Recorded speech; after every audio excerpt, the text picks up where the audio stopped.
जिसके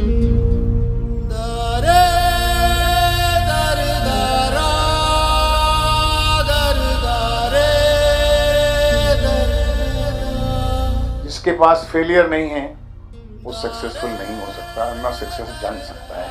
फेल जब आप होते हैं तो लोग हंसते हैं, और लोग फेल कौन करता है आपको? फेल आपको आप नहीं करते, लोग करते हैं।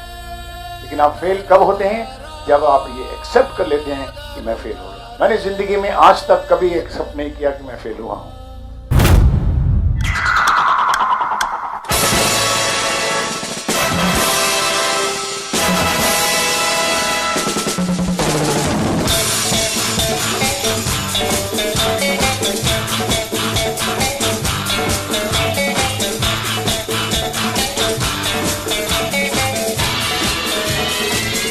मुझे आप अपनी माँ की बात याद है हमेशा, जो तुम करोगे वही तुम्हारा कर्म है, और अपना कर्तव्य को समझना कि तुम्हारी कमिटमेंट क्या है। छोटे बड़ा कुछ काम नहीं होता।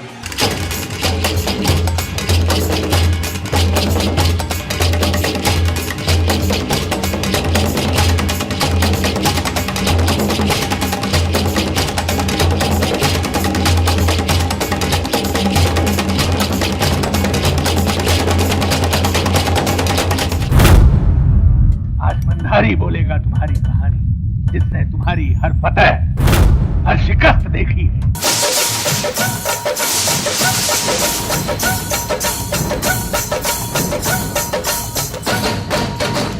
जो मेरे जीवन की यात्रा जब आप देखेंगे तो उसमें ये है जीवन यात्रा में कि जब मैं 7 साल का था तो मैं आर्य समाज मंदिर में भजन सुनने जाता था मौसी के साथ, और मेरी मौसी सितार बजाती थी।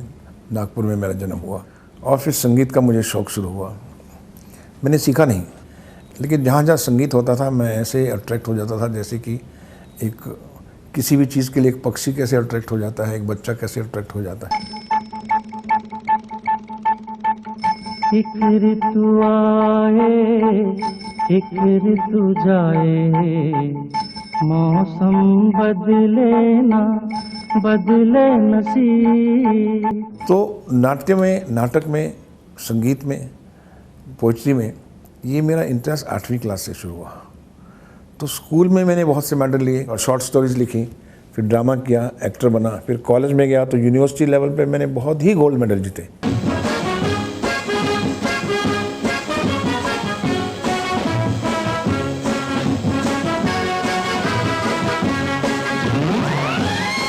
तो I used to write, direct and act. तो मेरे प्लेस थे बहुत। उस प्लेस की वजह से ही मेरे पिताजी, जो कि मेरे बहुत खिलाफ थे कि मैं ये गाने बजाने में नहीं जाऊं, और मेरी मदर मुझे इनकरेज करती थी। अरे ओ कैप्टन जूनियर साहब, आप सुबह से हैं कहाँ? यहाँ हम गधों की तरह जुटे पड़े हैं, आप पर क्लब का कोई हक नहीं। तो उन्होंने मुझे ज़बरदस्ती, बल्कि दिल्ली में जब मैंने हायर सेकेंडरी पास किया तो मुझे उन्होंने रोहतक भेज दिया कि वहाँ पर यूनिवर्सिटी है, वहाँ बीकॉम है, तुम हॉस्टल में रहो और बीकॉम करके आओ। तो मैं बहुत दुखी हो गया, क्योंकि कॉमर्स और अकाउंट मुझे आता ही नहीं था और मुझे शौक़ भी नहीं था। लेकिन उधर जाके भी मैंने क्या किया, पिताजी से छुपा के सब नाटक, poetry, symposium, I was choreographer, I was a composer, I used to sing, I used to everything. जो भी छोटा मोटा था, कच्चा पक्का वो मैं कर लेता था, और कॉलेज का, यूनिवर्सिटी का हीरो बन गया था मैं। रेनो! प्रकाश जी, वो नहीं आए? जब मैं आ गया हूँ तो वो भी जरूर आएंगे। पहले प्रकाश आता है, फिर सूरज निकलता है। देखिए, 3 साल के बाद जब मैं वापस लौटा तो हमारे जो प्रिंसिपल थे उन्होंने मेरे पिताजी को कहा कि आपको पता है कि आपका बेटा बहुत टैलेंटेड है। तो बहुत हैरान हुए, टैलेंट से क्या लेना, उसका तो बीकॉम करना है, उसने चार्टर्ड अकाउंटेंट बनना है उसने। बोले नहीं, आप इसको बॉम्बे भेजिए। तो मेरे पिताजी ने मेरी माँ से बात की कि ये मैं क्या सुन रहा हूँ, तुमने छुपाया मुझसे। मुबारक हो उन लोगों को वो दौलत जो अपने बच्चों की खुशियां और उमंगें छीन कर, बेच कर हासिल करना चाहते हैं। और होना भी ऐसा ही चाहिए, क्योंकि हमारे समाज का पहला और आखिरी फर्ज सिर्फ दौलत कमाना है, कला और मोहब्बत नहीं। तब उनको जब पता लगा 2-4 लोगों से, और तो फिर उन्होंने एक अक्लमंदी की जो ज़िंदगी मेरे लिए बहुत एहसान किया, कि उन्होंने बुलाया कि तुम क्या करना चाहते हो। मैंने बोला सर मैं मूवीज़ में जाना चाहता हूँ, कि मेरा ये टेस्ट है। तो उन्होंने फिर मुझे कहा कि देखो बेटा ऐसा है, कहीं भी काम मांगने जाओगे you should be qualified for it. तो go to FTI Poona, institute खुला है नया, वहाँ जाके 2 साल ट्रेनिंग लो, मैं तुमको 2 साल सपोर्ट करूँगा, 2 साल स्ट्रगल के लिए सपोर्ट करूँगा, लेकिन चौथे साल वापस आ जाना। हम लोग हैं ऐसे दीवाने, दुनिया को झुका कर मानेंगे। FTI मेरे लिए वो जगह थी जिसमें मैंने एक्टिंग की कोर्स किया, लेकिन सीखा मैंने क्या, डायरेक्शन। मैंने दूसरे कोर्सेज ज़्यादा सीखे। एक्टिंग तो है, कर लेंगे, टीचर बता रहे हैं चलो ये प्रैक्टिस है, अभ्यास है, कर लेंगे, लेकिन साउंड क्या होती है, एडिटिंग क्या होती है, फिल्म एप्रिसिएशन क्या होता है, फिल्में कैसे बनाई जाती हैं, स्टोरी राइटिंग कैसी होती है सिनेमा की, ये सब चीज़ें मैंने अटेंड करता था जितने भी गेस्ट लेक्चर आते थे। मंजिल की धुन में आए हैं, मंजिल को पाकर मानेंगे। हम लोग हैं ऐसे दीवाने, दुनिया को झुका कर मानेंगे। मेरा जो कैरियर है वो एक्टर और राइटर से पहले शुरू हुआ। पहले मैंने 8-10 स्क्रिप्ट दूसरे डायरेक्टर्स के लिए लिखे, तो बेसिकली मैं राइटर रहा, मैं राइटर और ऑथर रहा। क्योंकि जब मैं एक्टर था तो मुझे राइटिंग लोगों की पसंद नहीं आती थी, क्योंकि मैं यूनिवर्सिटी से राइटिंग करके आया था। मेरा एक अपना स्टैंडर्ड था सोचने का। आपकी इमेजिनेशन पढ़ने से ज़्यादा बढ़ती है, बातचीत करने से नहीं बढ़ती है, एकांत रहने से भी नहीं बनती है। विजुअल की इमेजिनेशन आपको तभी बढ़ेगी जब आप पढ़ना शुरू करेंगे। जितना आप पढ़ेंगे उतना आप बेहतर राइटर होंगे। मुझे मालूम नहीं कि मुझे संसार के कहानियों में बहुत रुचि हुई कि इंसान कैसे जीते हैं, कैसे रहते हैं, और वो कहानियों की वजह से ही हूँ मैं आज। और वो कहानियों मैंने ना पढ़ी होती तो शायद मैं लेखक नहीं बन पाता। तो मैंने अपने जब स्टोरीज लिखनी शुरू की तो 8-10 डायरेक्टर जो थे बड़े बड़े, प्रकाश मेहरा, दुलाल गुहा, तो उन्होंने मेरी कहानियाँ खरीद ली। तो मुझे कॉन्फिडेंस आ गया कि मेरी कहानी मैं अच्छी लिख सकता हूँ। तो शत्रुघ्न सिन्हा मेरे दोस्त थे, FTI के दोस्त थे हमारे, तो वो स्टार बन गए थे, थोड़ा उभरते स्टार थे उस वक्त, तो विलन के रोल में आ रहे थे। तो उन्होंने कहा मेरे लिए कहानी लिखो तुम। तो मैंने कहानी लिखी कालीचरण। लेकिन जब मैंने उनको कहानी सुनाई तो उनको कहानी बिल्कुल पसंद नहीं आई, कहने लगे ये बड़ी बकवास कहानी है। तुम्हारे इस बस्ती के राजा की शक्ल जरा हम भी तो देखें। कौन है तुम्हारा शाका? तो उसके बाद फिर मैंने ये कहानी दूसरे प्रोड्यूसर्स को देने की कोशिश की, लेकिन दूसरे प्रोड्यूसर दूसरी कहानी ले लेते थे, कालीचरण छोड़ देते थे। तो जब लास्ट में एक प्रोड्यूसर आए जिनका नाम NNCP था, बहुत बड़े प्रोड्यूसर थे उस वक्त, तो उन्होंने कहा कि भाई तुम अच्छी कहानियाँ लिख रहे हो यार, हमको भी एक दे दो कहानी। तो मैंने बोला साहब मेरे पास कहानी तो नहीं है इस वक्त, लेकिन एक रिजेक्ट हुई कहानी है, उसका नाम कालीचरण है, सुनाओ। मैंने सुनाई। सुनाने के बाद मुझे बोलते कि कहानी तो अच्छी है, इसको रिजेक्ट कैसे किया? मुझे बहुत पसंद है कि मैंने बड़े दिल से लिखी। आई जी खन्ना यही मार खा गया। तो फिर उन्होंने जब 2-3 बार कहानी मुझसे सुनी तो कहने लगे कि तुम इसको डायरेक्ट करो। काले धंधे की कसम, शाका बहादुरी का दूसरा नाम है सरकार, और बहादुरों की कदर करता है। तो मैंने हाँ तो कर दिया, लेकिन मैं डर गया कि कैमरा, साउंड मालूम तो था और सुनाता भी मैं फिल्म वैसे ही था, आप फिल्म देख सकते थे, लेकिन उसको एग्जीक्यूट करना। आज आपने मेरी जान बचाकर मुझे कर्ज में डुबो दिया है। तो मैंने अपने दोस्त FTI के महाजन थे, उनको बुलाया कि भैया मुझे कैमरे की सेंस नहीं है। मैंने सब सीनियर टेक्नीशियन को जाके कहा कि मैं डायरेक्टर बन गया हूँ, लेकिन मुझे डायरेक्शन आती नहीं है। सब टेक्नीशियन ने कहा कि कोई बात नहीं, आप नए डायरेक्टर हैं, आप हमें बताइए कि आप इमेजिन क्या कर रहे हैं। बस मैं अपनी इमेजिनेशन बताता था और वो मुझे पूरे सपोर्ट करते थे। लेकिन वो श्रेय सब उन टेक्नीशियन को जाता है जो मेरे गुरु बने। मैंने सबको गुरु बनाया कि ये अच्छा कैसे हो सकता है सर, ये एडिटिंग कैसे पैटर्न में जा सकती है, कैमरामैन यहाँ पर कैसे हो सकता है।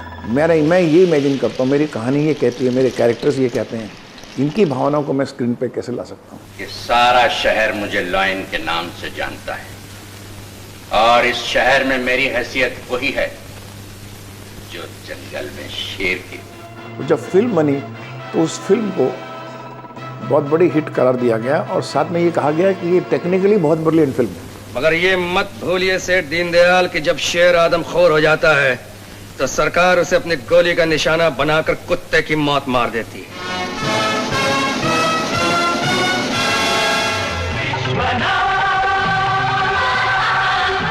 फिर दूसरी फिल्म मैंने बनी विश्वनाथ, और वो भी बहुत बड़ी हिट हुई। तो 2 फिल्मों के बाद लोगों ने कहा कि हाँ एक डायरेक्टर पहुंच गए।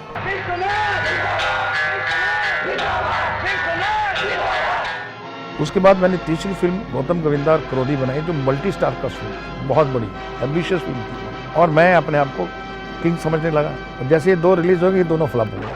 विक्की कभी किसी पर बुज़दिल की तरह वार नहीं करता। तो जो स्टार्स मेरे साथ काम करना चाहते थे कालीचरण और विश्वनाथ के बाद, वो सब बाथरूम में घुस गए। किसी का फोन ही नहीं आता था, उठाते नहीं थे फोन। कहाँ है साहब? बाथरूम में। अभी कहाँ है? बाहर अभी निकल गए हैं। तो बड़ी निराशा थी। मेरे या मित्रा वे आसान रोना, ओ नहीं रोना नहीं रोना। तो देखा कि मैं लोगों के लिए डायरेक्ट कर रहा था।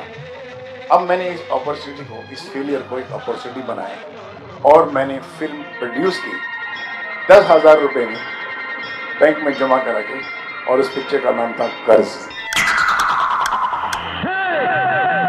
तुमने कभी किसी से प्यार किया? कभी किसी को दिल दिया? मैंने भी दिया। पैसा ये पैसा, पैसा है कैसा, नहीं कोई ऐसा जैसा ये पैसा। ये हो मुसीबत न हो मुसीबत, हो मुसीबत न हो मुसीबत। 7, 8, 9, 10। एक बार डिस्ट्रीब्यूटर्स की पार्टी चल रही थी, किसी दूसरी फिल्म का म्यूजिक बहुत बड़ा हिट था तो बजा रहे थे, टीवी लगा रहे थे किसी डिस्ट्रीब्यूटर्स ने। तो वो आके उसने मुझे बहुत ह्यूमिलेट किया कि तुम बहुत ऑर्डिनरी डायरेक्टर हो, क्राइम एक्शन तो कोई भी बना लेता है, तुम्हें म्यूजिक का तो जीरो सेंस है, कोई गाना भी हिट नहीं हुआ ना कालीचरण में ना विश्वनाथ में, म्यूजिकल बनो, देखो राज कपूर को देखो। ऐसे करके उसने कहा, क्योंकि वो उसने इतना ह्यूमिलेट करता, लोग सोच रहे थे कि मैं अभी उसको मारूंगा, पर मैं खड़ा होकर बोला थैंक यू वेरी मच। तो वो आस्ता आस्ता गुरु बन गया फिर। लेकिन जब मैं घर गया तो मेरे को बात बहुत गहरी लगी, म्यूजिक में तो मेरे का शौक रहा है ना। और तब मैंने फिल्म बनाई थी कर्ज, प्योर म्यूजिकल थी, और जिसका म्यूजिक आज भी 40 साल बाद भी सुपर हिट म्यूजिक है। वो अगर दर्द ना देता मुझे, वो ह्यूमिलेशन ना करता, तो मैं ये शायद कर्ज ना बनाता। और कर्ज फिल्म आज के 40 साल के बाद भी आज कल्ट फिल्म है।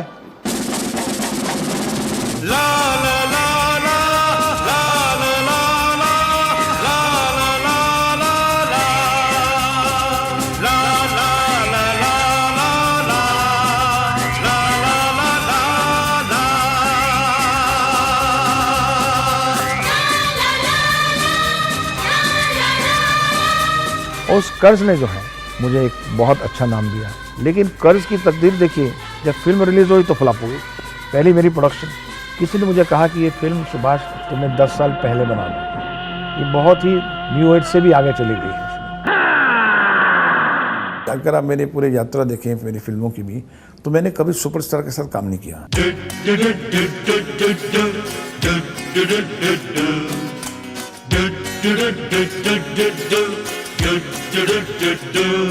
मैंने हमेशा स्टार्स के साथ, या जो नॉर्मल स्टार्स होते हैं जो मेरी कहानी को शूट करते हैं, उसके हिसाब से मैंने लिया। तो इसी तरह से अगर कभी कभी क्या, जब स्क्रिप्ट लिखता तो मेरा एक धर्म था कि अगर मेरी कहानी में स्टार की ज़रूरत है, वो कहानी बताती है कि इसके अंदर आप स्टार लो। इसकी सांसों की कसम, इसकी तकदीर तू नहीं लिखेगा, इसकी तकदीर की किताब मैं लिखूंगा, मैं बनूंगा इसका विधाता। वो कहानी बताती है कि इसके अंदर न्यूकमर लो। आप अपने घमंड से और ईगो से नहीं सोचते कि मैं अभी नया लूँगा, ऐसा नहीं। आप ऐसी कहानी सोचते हैं जो कहानी आपको एक्साइट करती है। जैसे मैं आपको विधाता की कहानी बताता हूँ, जो संजय दत्त की सेकंड फिल्म थी।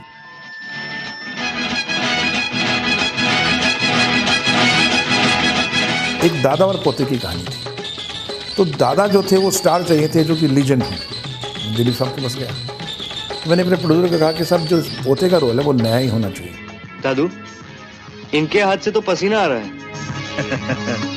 बेटे, तुमने इनकी किसी दुखती रग पे हाथ रख दिया होगा, लीजिए पसीना पहुंची। बिकॉज वो जब नया लड़का आता है और इस स्टार के साथ जब कन्फ्रंट करता है, तो वो तो वीक है, तो वो जीत है, वो सच है, ये झूठ है। लेकिन ये बड़ा स्टार होते हुए भी छोटा जब न्यू कुमार आएगा, तो वो अपनी इमेज से इसको किल करेगा। बेईमानी और झूठ के बिना इस देश का निर्माण हो ही नहीं सकता, इमारतें बन ही नहीं सकती। यही सिखाते हैं हमारे बुजुर्ग, हमें यही सिखाते हैं। नहीं चाहिए ये इमारतें जिनके बनाने में पानी की जगह गरीबों का पसीना मिला हो। डायरेक्टर का काम होता है जिंदगी से जुड़ना। तो जितनी भी मेरी कहानियाँ आपने देखी हैं मेरी फिल्मों में, वो कहीं ना कहीं से किसी ना किसी वार्तालाप से निकली हैं, लोगों से निकली हैं कहानियाँ। महबूबा, आप अपने मकाम और अपनी हैसियत से बहुत बढ़ के बात कर रहे हैं, और आप अपनी हैसियत से गिर कर बात कर रहे हैं। लगाम दो। तो उसमें मेरे एक बहुत कुछ मित्र थे जो कि बहुत बड़े यूपी के लिकर किंग थे वो। तो वो दिल्ली में बॉम्बे आए मेरे पास कि जी मुझे अपने बेटे को एक्टर बनाना है, तो मैं तुम्हारे पास आया हूँ बेटा। मैंने आज तक किसी के दर पे गया नहीं। मैं कहने लगे देखो मैंने इन बच्चों के लिए कितना कमाया, यहाँ तक कि मैं लिकर किंग बन गया। और मैं जब आया था पाकिस्तान से तो इनके पास देने के लिए दूध भी नहीं था मेरे पास, बच्चों को देने के लिए, छोटे थे। और आज मेरे बेटे ने मेरे को बहुत दुख दिया है कि मैंने जब कहा कि तुम एक्टर मत बनो, मेरा बिजनेस संभालो, तो बोले मैं क्या करूँ, शराब बेचूँ आपकी तरह क्रिमिनल रहूँ, आपकी तरह चोर और बुराइयाँ करूँ। कहता है उसके बाद मैं हिल गया। मेरे बेटे ने कहा कि मैंने सारी ज़िंदगी उसके लिए यही किया। इसी वार्तालाप को लेकर मैंने फिल्म बनाई थी विधाता। मेरा भी घर होगा, मेरे भी बच्चे होंगे, क्या कहूंगा मैं उनसे, क्या कहूंगा मैं उनसे कि उनके दादा परदादा सब स्मगलर थे, चोर थे। ईमानदारी की मेहनत और सच्चाई के कड़वे नतीजे अभी देखे नहीं हैं तुमने। उसी तरह से जब मैंने हीरो फिल्म लिखी, उस वक्त मेरी विधाता चल गई थी, तो काफ़ी हीरो काम करना चाहते थे, लेकिन मैंने कहा नहीं। लेकिन मैंने कहा कि ये जो कहानी है इसमें नया लड़का और नई लड़की ही होना चाहिए। हालांकि मैंने मुख्तार की वो पहली पिक्चर थी और मैंने पूरा रिस्क लिया, इतना बड़ा रिस्क लिया कि उसको हाई कॉस्ट प्रोडक्शन भी थी उसकी, अगर आपने देखी हो हीरो तो इतना बड़ा खर्चा मैं अपने सिर पर डालूँ और न्यू कमर को लेके, तो पूरी मेरी कंपनी का मैं भी बर्बाद हो सकता था। तो मैं न्यू कमर की तलाश में गया। तो मेरे एक दोस्त हैं अशोक खन्ना, उन्होंने मुझे मिलाया कि एक लड़का है, गरीब सा लड़का है लेकिन थोड़ी मॉडलिंग कर लेता है, तो अब तुम देखो जैसे तुमने रोल सुना है। बिल्ला, इस पवित्र धागे को तोड़कर तुम अंदर चले गए तो जीत तुम्हारी, नहीं तो जीत हमारी। तो मैंने जय की श्रॉफ को मिला, वो मेरे घर में आए। तो मैंने कहा कि आपको एक्टिंग का कुछ इल्म है, जानकारी है? कहता जी नहीं, बिल्कुल नहीं, और मैं बहुत ही बकवास एक्टर हूँ। रुक जाओ श्रीकांत, मेरे पीछे रोने वाला कोई नहीं, लेकिन तुम्हारे रोने वाले बहुत लोग हैं। और कहा कि मैं एक छोटा सा रोल प्यादे का कर रहा हूँ शक्ति कपूर के यहाँ। तो जो उसकी ऑनेस्टी थी वो मुझे बहुत इम्प्रेस की। मैं चोर हूँ, एक गुंडा हूँ, एक गुनहगार हूँ, मैं हर गुनाह कर सकता हूँ, लेकिन ये गुनाह कभी नहीं कर सकता। उसके प्रेम में कितनी पवित्रता है और मुझ में कितनी गंदगी है, गंदगी। तो उसकी जो दुख और वेदना उसकी बातचीत में थी, तो मुझे लगा कि मेरा जो हीरो है वो भी दुख वेदना लेके चलता है। तो मैंने बोला फिक्र मत करो, आप मेरी पिक्चर के हीरो हैं। जब रिलीज हुई फिल्म तो वो फ्लॉप हो गई। पहले वीक पिक्चर चली नहीं, दूसरे पिक्चर लोगों ने दूसरे वीक उस पिक्चर को पहचानने की कोशिश की। अगर ये अच्छा इंसान बनना चाहता है तो मेरी दरख्वास्त है कि कानून को इसकी तरफ रहम की नजर से देखना चाहिए, ताकि ये एक अच्छा इंसान बन सके, अच्छा नागरिक बन सके। क्यों? पर प्रेम ग्रंथ के पन्नों पर अपनी तकदीर तो जीरो है हो। थर्ड वीक पसंद किया और चौथे वीक से जो पिक्चर चलनी शुरू हुई, यानी 80% कलेक्शंस, 90% कलेक्शन में बॉक्स ऑफिस, फिर वो 50 वीक तक कम से कम 30 सेंटर्स में गई बॉम्बे, इंडिया में।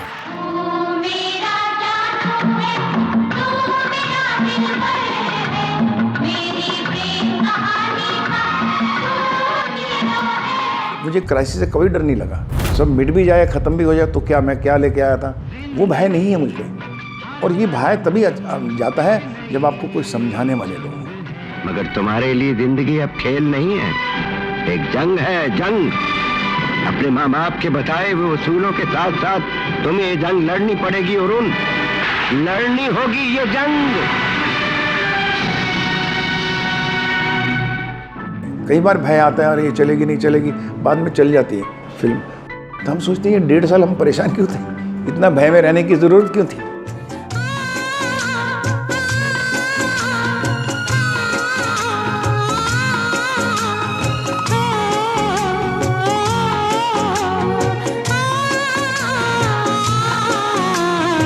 काम करते रहो, जो वर्तमान है उसके अनुसार, भविष्य की चिंता मत करो।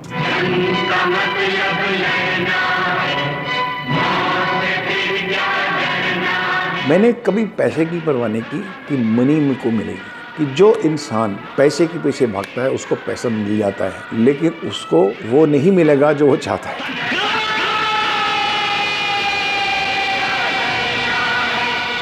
फिल्म मेकर बन ही नहीं सकता अगर वो सोचेगा कि मैं इसमें इतने कमाऊंगा।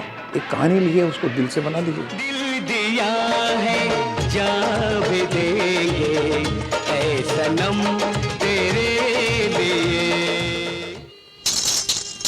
ये भी कोई पूछने की बात है? Do you love me? इस उम्र में पूछे बीवी डू यू लव मी? परसों से तो कहता है I love you, I love you. 3 बच्चों का बापू हूँ। तो ये भी मैं आपको बता दूं कि जब ये फिल्में रिलीज होती थी, मैं थिएटर में जाके पर्दे के पीछे गेट के पास पूरी ऑडियंस के साथ खड़ा होता था 3 घंटे। ये पिक्चर यहाँ चल रही है, ऑडियंस देख रही है और मैं यहाँ देख रहा हूँ कि कौन से सीन पे ये रोए और कौन से सीन पे हंसे और कौन से सीन पे ताली मारे। Left right left. अबे मैं तेरे को कह रहा था मत दारू पी, अब ले मजा। Left right left. क्या लेफ्ट राइट करिया? खुद तो दौड़ के बताए। अटेंशन।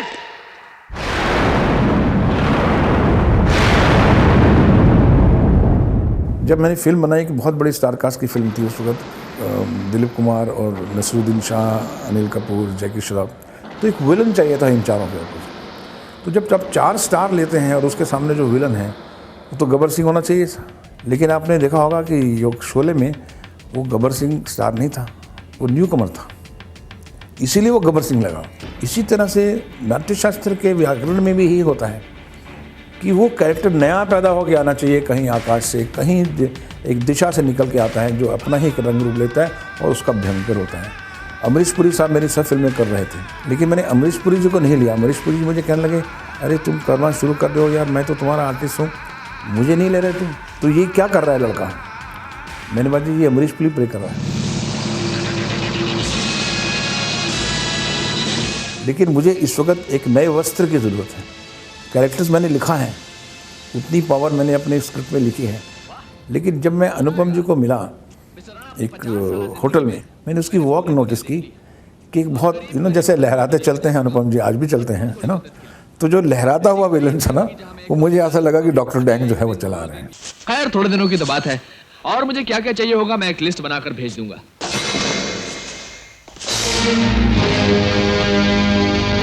80s में पिक्चरें जो बनी थी उनका नाम था मोशन पिक्चर्स। मीन्स की कहानी सिर्फ एक्टर के थ्रू नहीं, आप टेक्नोलॉजी के थ्रू भी बताते हैं। आप बैकग्राउंड स्कोर को कैसे कंपोज करते हैं। अब तुम्हें इस थप्पड़ की गूंज सुनाई देगी राणा, गूंज गूंज। आप एडिटिंग कैसे करते हैं।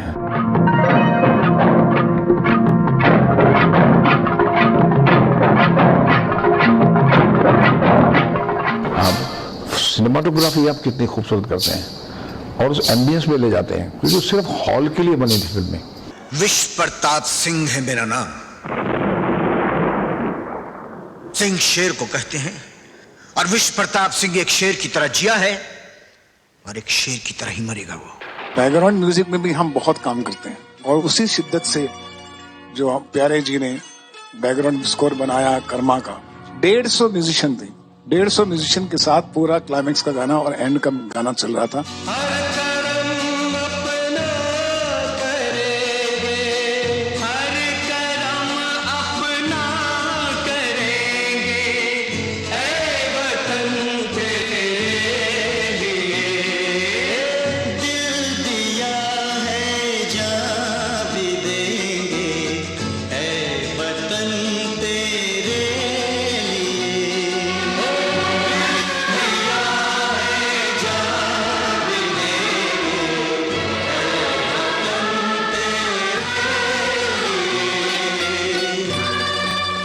आपके अंदर अगर एक्सेप्टेंस है, पैशन है, तो वो स्क्रीन पे नज़र आएगा। वो स्क्रीन जो है जब नज़र आएगा तो ऑडियंस को भी पसंद आएगी, क्योंकि उनमें भी एक्साइटमेंट होगी।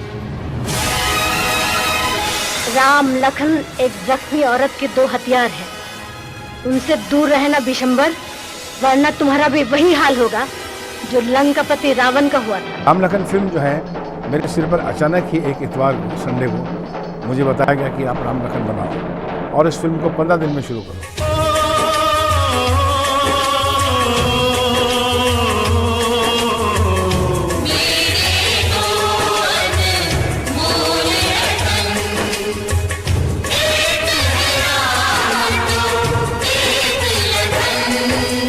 जब हमने फिल्म अनाउंस की तो राम लखन जो मेरे प्यारे थे, जिन्होंने हीरो में काम किया था, मेरी जंग में काम किया था, वही दो मेरे सहारे थे। तो उन्हें मैंने बुलाया तो उन्होंने कहा साहब हमारी तो 4 फ्लॉप हो गई, हम तो वैसे भी स्टार नहीं हैं। हमने बोला तुम मुख्तार के फैमिली मेम्बर्स को।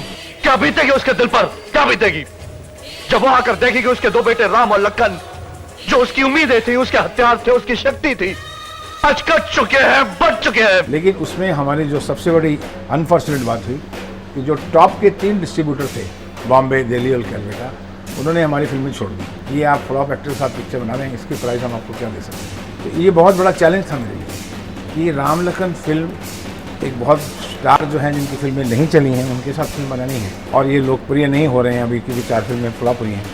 इस फिल्म को हिट बनाना है। जैसे हीरो में मुझे चैलेंज था कि मुझे स्टार्स के अगेंस्ट फिल्म बनानी है, मुझे एक ही चैलेंज था कि जो स्टार्स जिनकी फिल्में हिट नहीं होती लेकिन एक्टर तो अच्छे हैं, इंसान तो अच्छे हैं, मैं उन्हीं के साथ पिक्चर बनाऊँ।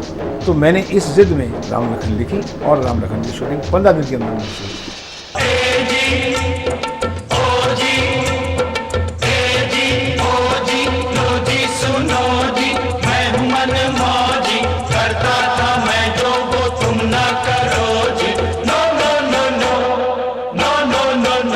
और हमारी मूवीज़ के साथ मजाक हमेशा यही रहा है मेरी हर मूवी के साथ। सुभाष जी ने पिक्चर बनाई है, अच्छी है, लेकिन वैसी नहीं जो पिछली थी।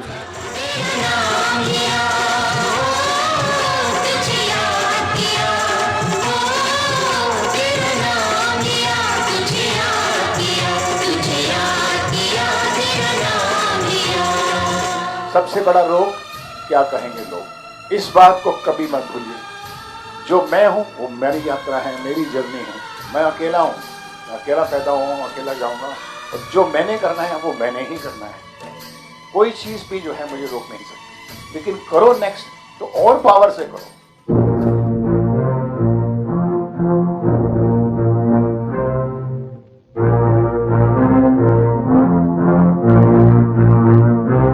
जब वो फिल्म मैंने शुरू की या अनाउंस की थी जब, तो पूरी इंडस्ट्री ने 90% लोगों ने मुझे कहा कि ये फिल्म मत बनाओ, क्योंकि ये फिल्म बनेगी नहीं सुभाष जी, और इस फिल्म को बनाने में 3 साल लगेंगे। इमली का बूटा, बेरी का पेड़, इमली खट्टी मीठे वे। और मुझे इस बात का इल्म नहीं था कि राजकुमार और दिलीप कुमार साहब ने कुछ 30 साल बाद काम कर रहे हैं, या उनकी कुछ आपस में द्वंद्व था या उनकी कुछ बैर था। मुझे बाद में पता लगा कि ये लोग आपस में बात नहीं करते थे। मुंजारी, ये किसकी तस्वीर लगा रखी है तूने? उस घमंडी की तस्वीर लगा रखी है। तेरा ही तो दोस्त है ना। था। लेकिन जब मैंने दिलीप साहब को कहानी सुनाई और मैंने उनसे कहा कि ये कहानी है, तो उन्हें कहानी अच्छी लगी, तो उन्होंने कहा दूसरा दोस्त कौन है? तो मैंने कहा जी राजकुमार को मैं अप्रोच कर रहा हूँ, वो प्ले करेंगे। तो खामोश हो गए वो, ऐसा कोई रिएक्शन नहीं दिया मुझे, सिर्फ इतना कहा कि हंसने लगे कि तुम्हें संभालना पड़ेगा उनको। हम तुम्हें देखकर हैरान नहीं हुए वीर सिंह, और तन्ने देखकर कोई खास परेशानी हमको भी ना हुई। वही पुराना रंग, वही ढंग, वही मिजाज, वही घमंड। और जब राजकुमार साहब के पास गया तो उन्होंने कहा कि भाई मैं अगर एक्टर किसी को मानता हूं तो दिलीप कुमार को मानता हूं। कौन खड़ा है तेरे सामने में? ये है दादा वीर सौदागर। फिर जब मैं पिक्चर शुरू करने लगा तो मैंने पहली बात उनसे कही, दोनों से आके, साहब इंडस्ट्री कह रही है कि ये पिक्चर नहीं बनेगी क्योंकि मैंने आप दोनों को ले लिया है। दोनों हंसने लगे। फिर मैंने कहा कि सब ये सोच रहे हैं कि किसका रोल कैसे बड़ा होगा। मैंने कहा जो दिलीप कुमार है वो दिलीप कुमार नजर आएंगे, जो राजकुमार है वो राजकुमार नजर आएंगे। तो मेरे मन में जो भी बात होती थी मैं उन्हें बिल्कुल साफ साफ कह देता था। वो शायद मेरी इनोसेंस भी थी और नॉन पॉलिटिकल भी होती थी और उनको बहुत पसंद आती थी। हाँ कनर, इस आदमी पर एक ही इंसान रंग फेंक सकता है।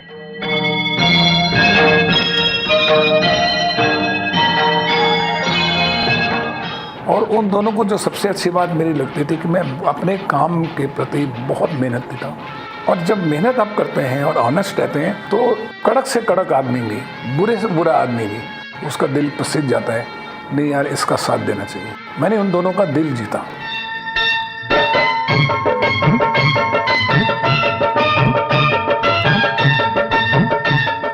और सौदागर फिल्म 14 महीने में नहीं 9 महीने में कंप्लीट हुई। मेरे लिए सबसे आसान फिल्म थी सौदागर, लोगों के लिए बड़ी मुश्किल थी।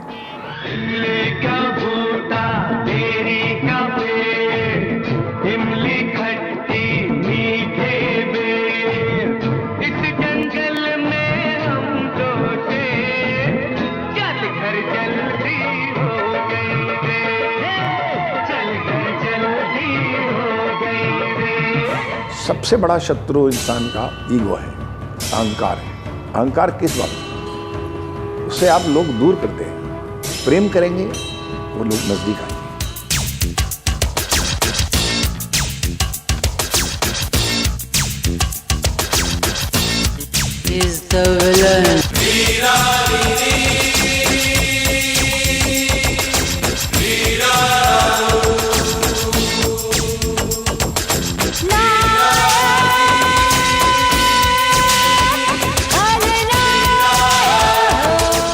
खलनायक की मैं एक बड़े मजे की बात बताऊं आपको, तो जब मैंने पिक्चर शुरू की थी और मैंने खलनायक टाइटल रखा था, तो मुझे सब डिस्ट्रीब्यूटर्स का फोन आया कि साहब ये टाइटल मत रखिए, बड़ा बोरिंग टाइटल है, ऐसा लगता है किसी सस्ते उपन्यास का टाइटल है।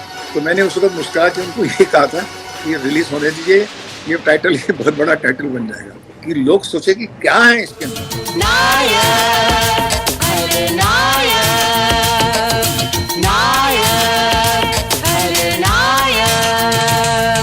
Khalnaik was one of the most respected film post-release. It was selected as one of the best foreign films by the British Institute in London, and it was nominated for the National Award also. I lost National Award only because there was Choli Ke Piche song and a very controversial song.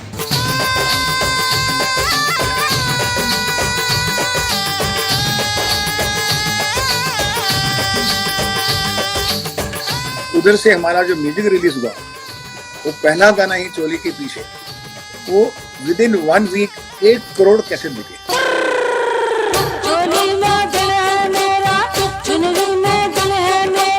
बहुत सी organisations ने हमारे खिलाफ जो है protest किया कि ये एक वल्गर गाना है, तो सुभाष जी जो है ये वुमेनहुड के ऊपर, इस हुड के ऊपर जैसे शुरू होता है, मैंने उनसे कहा कि आप पिक्चर तो देखिए, हमें कभी नहीं लगा ये आप हमें बता रहे हैं। एक गाना रसदार गाना है, जैसे रंगीन गाने होते हैं, and she is playing prostitute, and वो अपने हिसाब से उसको सेड्यूस कर रही है। लेकिन 32 ऑर्गेनाइजेशंस जो सामाजिक ऑर्गेनाइजेशन थी और थोड़ी सी पॉलिटिकल भी थी, वो मेरे खिलाफ। और फिर मैंने कुछ पॉलिटिकल लीडर्स को भी पिक्चर दिखाई, तो मैंने बात दोनों सबको लगा, नहीं सेंसर ने भी देखी, उनको भी लगा कि कोई ऐसी वल्गर वाली बात नहीं। तो अब रिलीज में 1 महीना रह गया था, तो हुआ ये कि 1 महीने तक इस फिल्म की जो हालत खराब हुई है, मतलब हम लोग फंस गए। नायक नहीं खलनायक हूं मैं। पिक्चर तो हमने बहुत प्यार से और पैशन से बनाई थी खलनायक। जब पिक्चर रिलीज हुई, वो कहाँ जो मेरे सिर पे इतना बड़ा बोझ था, नेक्स्ट डे ये पीस और जो पब्लिक ने उसको सराहा है इस गाने में। लहंगा उठा के चलूं, घूंघट गिरा के चलूं, क्या क्या बचा के चलूं, राम जी राम जी। हाय ये जो बीच में फ्राइडे का और सैटरडे का दिन होता है, हम सभी डायरेक्टर्स के लिए बहुत बड़ा प्रॉब्लम का दिन होता है, but we go through very tough time before release and once it is a controversy.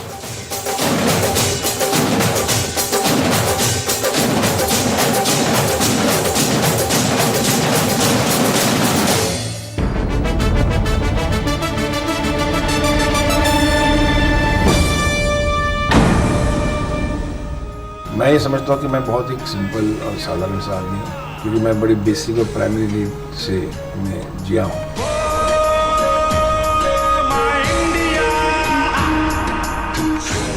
मुझे सिर्फ फिल्म बनाने का शौक है। हर फिल्म मेरी थॉट्स में बड़ी होनी चाहिए, विजुअल में बड़ी होनी चाहिए। शायद इसी वजह से कभी कभी किसी मीडिया ने ये कह दिया कि शूमैन का नाम दिया, जो मुझे भी समझ नहीं आया कि क्यों दिया उसे।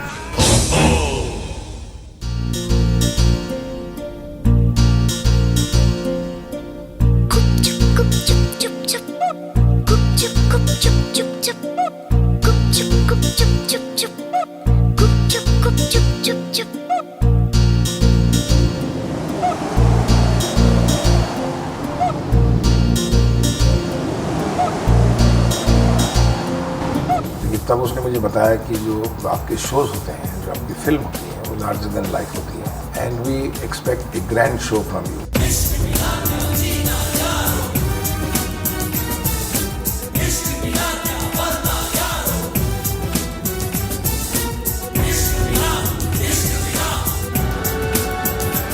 ताल फिल्म जो थी वो मेरे लिए बहुत बड़ा चैलेंज था। इसकी वजह ये थी कि मैंने लव स्टोरी कभी पहले बनाई नहीं थी।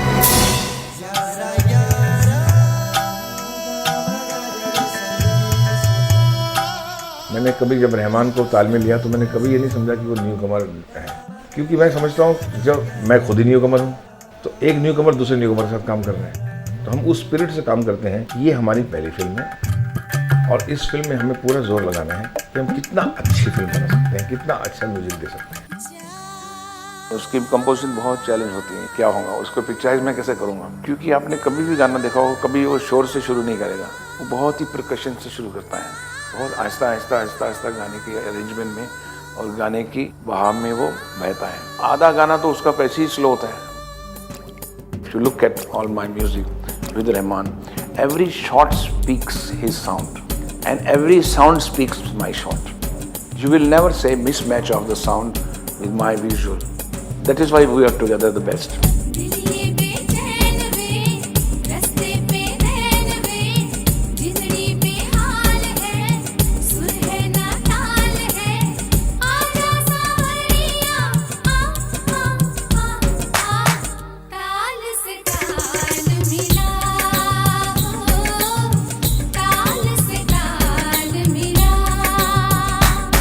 Rahman has a great sense of technology, the content, the meaning of the song. He's a singer, he's a composer, he's a musician, he's an arranger. So all those 7 arts which are including to compose, to bring one complete track, he belongs to all 7 arts except the lyrics.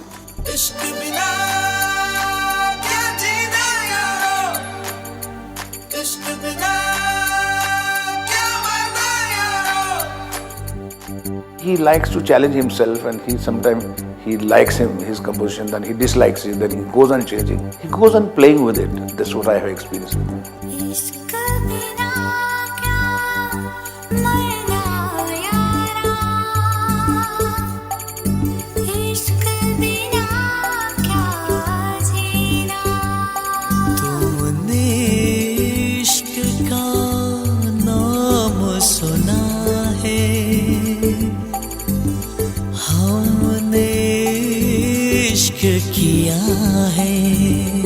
So when he composed that song, Nahi Samne, I was taken back. At 2 o'clock in the night in my studio earliest in Bombay, he composed this song. That is how the Rahman gives you surprise.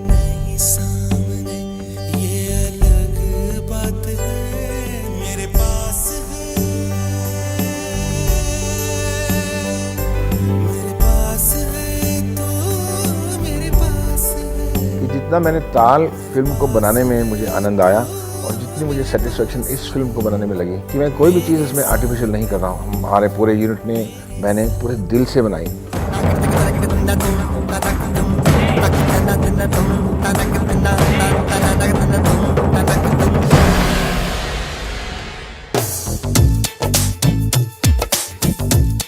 सबसे पहले आप सबको समझ लेना चाहिए कि आदमी का काम बोलता है। पहले आपको आपका काम आना बहुत ज़रूरी है। आप अपने काम की प्रैक्टिस, निपुणता, एक्सीलेंस ऐसे कीजिए, सब लोग दब जाते हैं, सब लोग आपकी बात मानना शुरू करते हैं।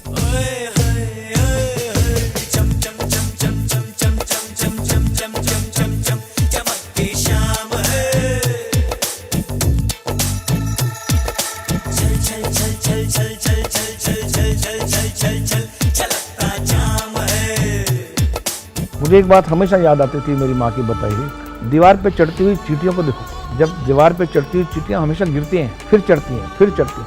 तो जब भी मैं गिरता मुझे चींटियाँ याद आती थी। नगमे हैं, शिकवे हैं, किस्से हैं, बातें हैं। बातें भूल जाती हैं, यादें याद आती हैं। ये यादें किसी दिलो जानम के चले जाने के बाद आती। ये यादें, हाय यादें। सुना करता था कि माँ बाप बच्चों की खुशियों के लिए खुद को बेच दिया करते थे, और आज मैं देख रहा हूं कि माँ बाप खुद की तरक्की के लिए बच्चों को बेच रहे हैं। पैसा पहले, बच्चे बाद में। गा तू ऐसी धुन में गा, गीत ऐसा कोई गा, छूले जो दिल मेरा, रा रा रा रा। अगर आज मैं म्यूजिक में कमांड करता हूँ या हर क्राफ्ट में कमांड करता हूँ, लेकिन ये सब इन्हीं टेक्नीशियन आर्टिस्टों के देन है।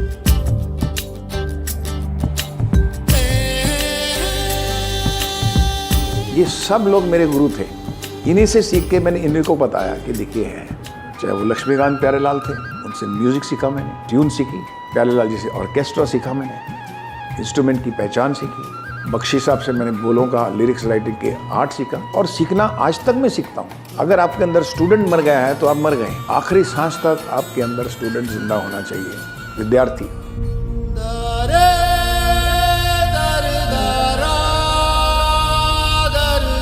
आप कभी भी मास्टर अपने जीवन में नहीं बन सकते।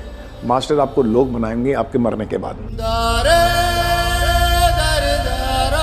अगर आपने अपने आप को बना लिया और समझ लिया तो आप तो वहीं मर गए। अब आप जिंदा लाश हैं और कुछ नहीं है।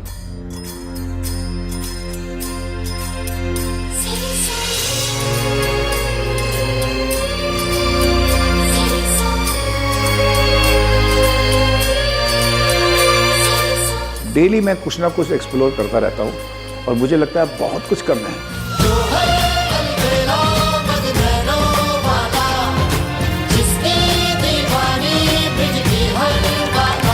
किसना है वो किसना है वो किसना है किसना। पत्ती की तरह, किश्ती की तरह बहते जाते हैं। 2000 में ख्याल आया कि कोई 100 साल से किसी फिल्म मेकर ने कोई फिल्म स्कूल नहीं बनाया। चलो हम पूरा एक्सपीरियंस दौलत यहाँ लगा दिया, क्योंकि मैं स्ट्रगल करता था खुद। मैं पहचान सकता हूँ कि ये प्रतिभाशाली बच्चा है, इसको चांस मिलना चाहिए। उसका दर्द मैं आज समझ सकता हूँ। जो बाहर से कोई भी बच्चा बॉम्बे में आता है, उसका दर्द मुझे बिल्कुल आइडेंटिफाई करता हूँ मैं अपने आप से।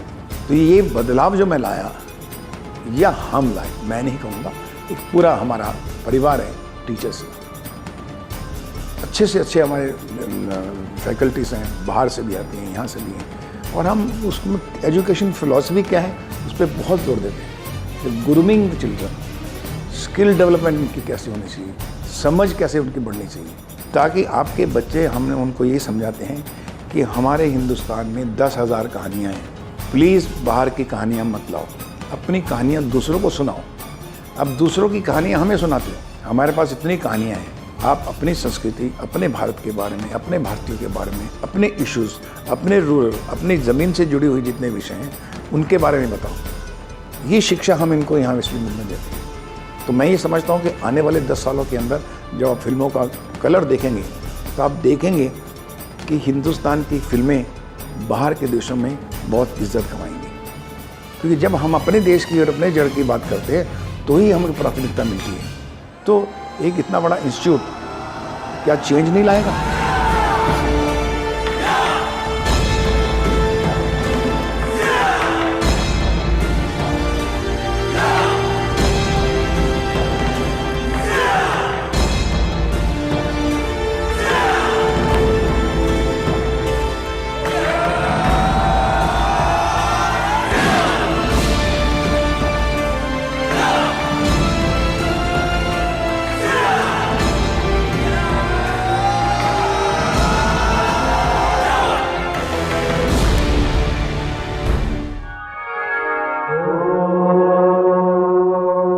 मैं समय के साथ और समय से आगे रहा हूँ। मुक्ता आर्ट्स कंपनी जो हमारी थी, उन्होंने बहुत सी चीज़ों में पायनियरशिप पाई है, चाहे वो टेक्नोलॉजी हो, चाहे बिजनेस मॉडल हो।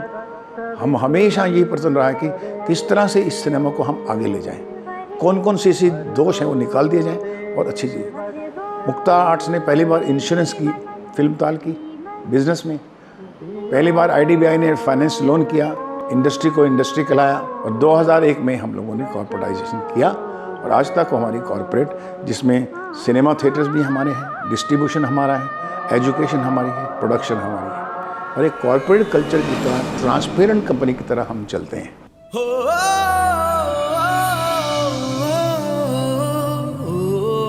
स्टारकास्ट फिल्म थी, बहुत एक्सपेंसिव फिल्म थी, नहीं चली।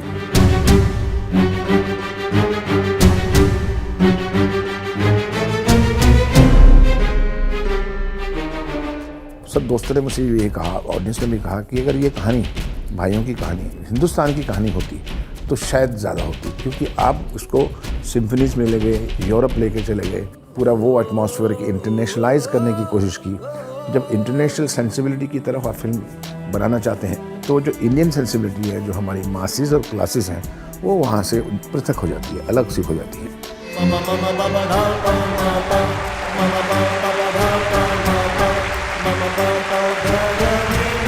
मैं ब्लेस समझता हूँ कि मुझे पेरेंट्स का प्रोटेक्शन नहीं मिला, क्योंकि पेरेंट्स के प्रोटेक्शन में हम लोग उसी का एक क्लोन बनते हैं। क्योंकि माता पिता की बड़ी इच्छा कि पिताजी की तरह बनेगा, लेकिन हमारे भारत में है परिवार में कि बस जो परिवार ने कहा है वही होना चाहिए बच्चा। इसलिए हम क्लोन पे क्लोन जनरेशन से हम लोग चल रहे हैं। ओ शंपा,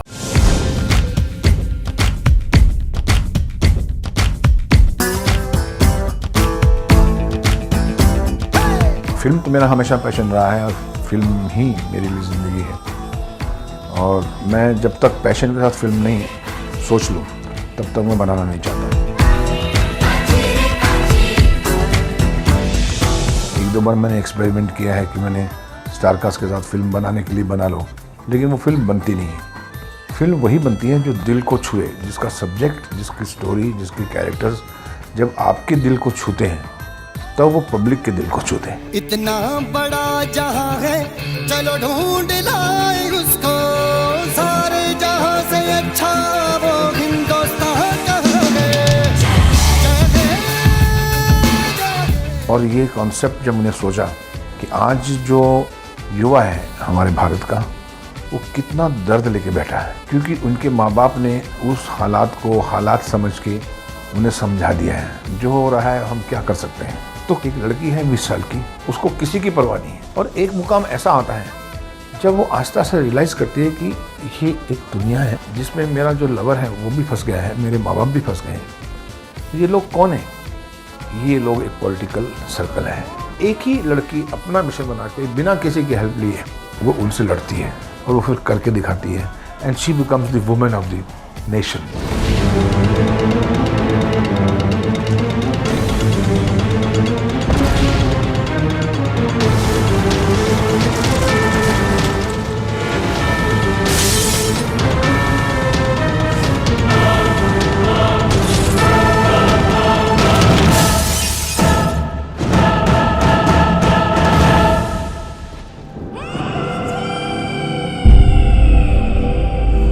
हर पेरेंट्स में कहना चाहता हूँ ये बात कि आप बच्चों को उड़ने दीजिए। जो हमारे मजाक करते हैं ना, बहुत उड़ रहा है तो आजकल, ये इसको आप ब्लेसिंग समझिए, उसको अपने आप को एक्सप्लोर करने दीजिए। हर बच्चा जब पैदा होता है बहुत ही क्रिएटिव होता है। जब बच्चा पैदा होता है हम उसको आहिस्ता आहिस्ता जात पात नाम फलाना धर्म, ये जय करो फलाम करो सलाम करो ये करो, एक अलग सा ही बंदा बना देते हैं उसको। और जो बनना चाहता था वो सप्रेस हो जाता है। चाचा अलग बोलते हैं, मामा अलग बोलते हैं, दोस्त अलग बोलते हैं, टीचर अलग बोलते हैं। मैं आज बच्चों को देखता हूँ, बेचारे जब भी पूछो क्या बनना चाहते हैं, बोले वी डोंट नो। अरे तुमने बचपन से अपनी जवानी तक आ गए, तुम्हें ये मालूम नहीं। क्योंकि आपको जो बचपन में इन चीज़ें इंस्पायर करती हैं, चाहे वो साइंस है या बल्ब है या लॉ है या डॉक्टरी है, आपको पता लग जाता है बचपन में कि मुझे इसमें इंटरेस्ट है। Do what you love. जिसका साथ आपका बचपन से है वही आपको बनना चाहिए। कभी आप कंफ्यूज नहीं होंगे। हमारा काम तुम्हें सिर्फ शिक्षा का फाइनेंस करना है, तुम्हारी देख रेख करना है एक उम्र तक। उसके बाद तुमको देख रेख भी खुद करनी है, अपना जीवन तुमको खुद संभालना है। तो जीवन का चयन और जीवन की जितनी चॉइसेस हैं वो तुम्हारी होंगी। जब तुम दुनिया के बारे में सोचने लगो तो खुद ही सोचना और वही करो जो तुम करना चाहते हो। ये मेरा एक खास मुद्दा है जो मैं हर पेरेंट्स को बताना चाहता हूँ।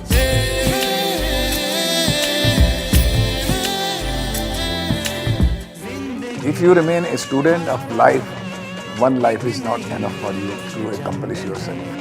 You will always die as an accomplished man. एक नई जंग है जिंदगी हर पल एक नई